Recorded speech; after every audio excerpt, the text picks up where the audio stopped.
जाती देवघर कि पहिर के गिरुआ साड़ी मंगला के मौगी जाती देवघर मंगला के मौगी जाती देवघर पहिर के गिरुआ साड़ी बलमुआ बलमुआ हमरो के सजनवा हमरो के धराई ना से कौन बलमुआ हमरो के धराई ना से कौन मंगला के मौगी जाती देवघर मंगला के मौगी जाती देवघर पहिर के गिरुआ साड़ी बलमुआ सजनवा हमरो के बलमुआ हमरो के धराई से कौन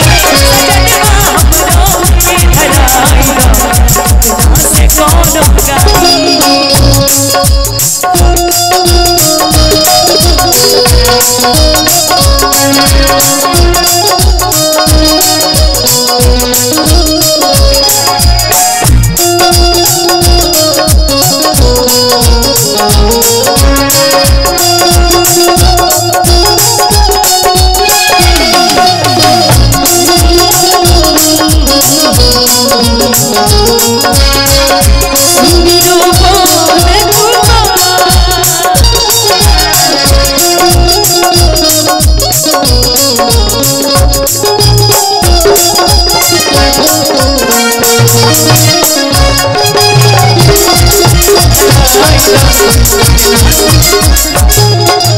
पिछला सावन बीत गईल नहीं जाए देला हमरो के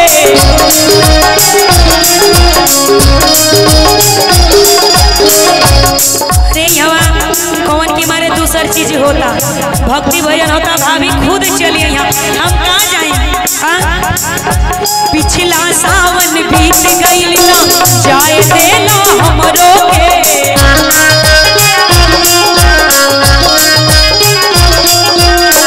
की बात न मानब सैया बुझला तू हमरो के पिछला सावन ना जाए दिहला पति न मानी हमरो के अब की बात न मानब सैया बुझला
कैसे कर ली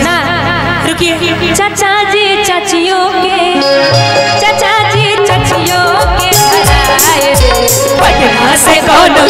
चाचा जी चाचियों के पटना से कौन